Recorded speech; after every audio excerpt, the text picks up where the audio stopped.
Class 6 के history का क्या कब कहाँ और कैसे का आज ये तीसरा अंक है। आइए हम लोग सीखते हैं। पिछले अंक में हम लोगों ने क्या सीखा था, ठीक है, पांडुलिपियाँ सीखी थी और ये आर्क वगैरह, सॉरी आर्क बोले का छाल से, है ना, ये सब बने थे, ताम्रपत्र थे, ये सब जानकारी हम लोगों ने ली थी। इसमें अभिलेख निकला था अशोक का जो है ना, यूनानी भाषा में था, अमराइक लिपि में था, ठीक है। आइए अब आगे चर्चा करते हैं हम लोग। क्या तुम बता सकते हो, अब भाई ऊपर चर्चा लड़की से की जा रही थी इसलिए सकती हुई लिखा हुआ है, ठीक है। क्या तुम बता सकती हो कि कठोर सतह पर लेख लिखवाने से क्या लाभ थे। ये मैं इस पर तो चर्चा हम लोग कर चुके थे। आइए अब आगे हम लोग करते हैं ना, कि इसके अतिरिक्त अन्य कई वस्तुएं अतीत में बनी और प्रयोग में लाई जाती थी। ऐसी वस्तुओं का अध्ययन करने वाला व्यक्ति पुरातात्विद कहलाता है। और पुरातात्विक विद जो होता है वो पत्थर और ईंट से बनी इमारतों के अवशेषों, चित्रों तथा मूर्तियों का अध्ययन करते हैं। वे औजार, हथियारों, बर्तनों, आभूषणों आदि का भी साथ में इसके क्या करते हैं, अध्ययन करते हैं। आइए देखिए, एक जो है ये देखिए इस साइड बाईं साइड आप देख पा रहे हो कि ये बाईं साइड, ठीक है ना, ये पेज है, ये आपका लेफ्ट साइड है, ठीक है ना, लेफ्ट, और ये राइट जिसको हम लोग सीधा बोलते हैं, ठीक है, राइट, ये लेफ्ट और राइट। तो बाएं साइड आप देख सकते हो एक प्राचीन नगर से प्राप्त ये जो है ये घड़ा मिला हुआ है ना, पात्र है। इस तरह के पात्रों का प्रयोग 4700 वर्ष पूर्व होता था। 4700 वर्ष पूर्व यानी आज से 4000 जो है 700 वर्ष पूर्व की बात हो रही है। दाएं एक पुराना चांदी का सिक्का, आप ये चांदी का सिक्का देख सकते हो ना, ये ठीक है, चांदी का सिक्का। इस तरह के सिक्कों का प्रयोग लगभग 2500 वर्ष पूर्व होता था।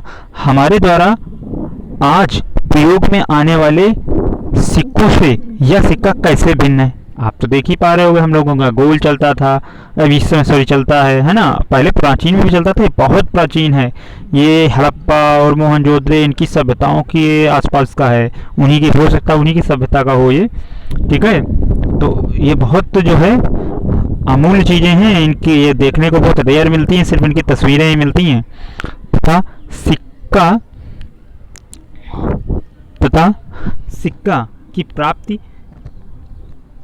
सिक्के की प्राप्ति के लिए छानबीन तथा खुदाई भी करते हैं।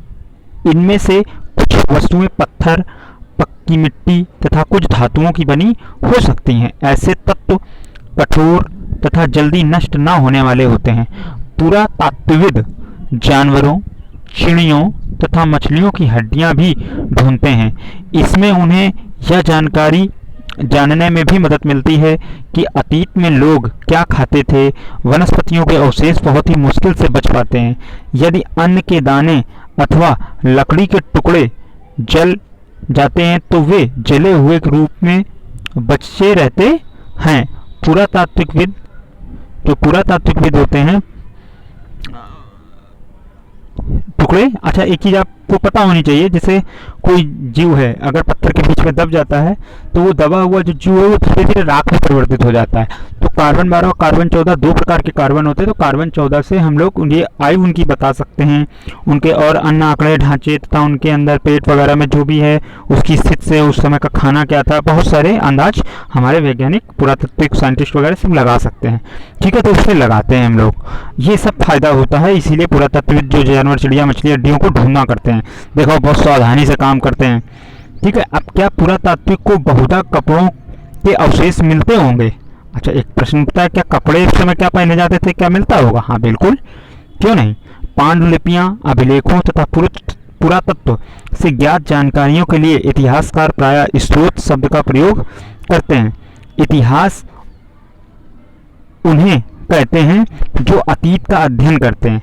स्रोत से प्राप्त होते ही अतीत के बारे में जो अतीत का अध्ययन करते हैं, स्रोत के प्राप्त होते ही अतीत के बारे में पढ़ना बहुत रोचक हो जाता है, क्योंकि इन स्रोतों की सहायता से हम धीरे धीरे अतीत का पुनर्निर्माण करते जाते हैं। अतः इतिहासकार तथा पुरातत्वविद उन जासूसों की तरह हैं जो इन सभी स्रोतों का प्रयोग सुराग के रूप में कर अतीत को जानने का प्रयास करते हैं, ठीक है ना। अब देखिए इन्होंने खोज दिया, फिर खोजने के बाद जो नई चीज़ें आ गई, आंकड़े दे दिए गए, अब उनका अध्ययन और उनसे रिलेटेड बातों को याद करना या जो इसके विषय में लिखते हैं वो इतिहासकार होते हैं, ठीक है ना। खोज करने वाले पुरातत्व और उसको जानकारी को इकट्ठा करके उसे लिखित फॉर्म में लाना और चीज़ों को याद करने या जानकारी के रूप में एकत्रित करके बनाना, वो इतिहासकारों का काम है। अब अतीत एक या अनेक, अतीत एक होता है कि अनेक है? क्या तुमने कभी भी इस पुस्तक के शीर्षक हमारे अतीत पर ध्यान दिया है? यहाँ अतीत शब्द का प्रयोग बहुवचन के रूप में किया गया है। ऐसा इस तथ्य की ओर ध्यान दिलाने के लिए किया गया है कि अलग अलग समूह के लोगों के लिए इस अतीत के अलग अलग मायने तो नहीं है। उदाहरण के लिए पशुपालक अथवा कृषकों का जीवन राजाओं तथा रानियों के जीवन से तथा व्यापारियों का जीवन शिल्पकारों के जीवन से बहुत भिन्न था। जैसा कि हम आज भी देखते हैं, उस समय भी देश के अलग अलग हिस्सों में लोग अलग अलग व्यापारों और रीति रिवाजों का पालन करते थे। उदाहरण के लिए आज अंडमान निकोबार, ठीक है ना, अंडमान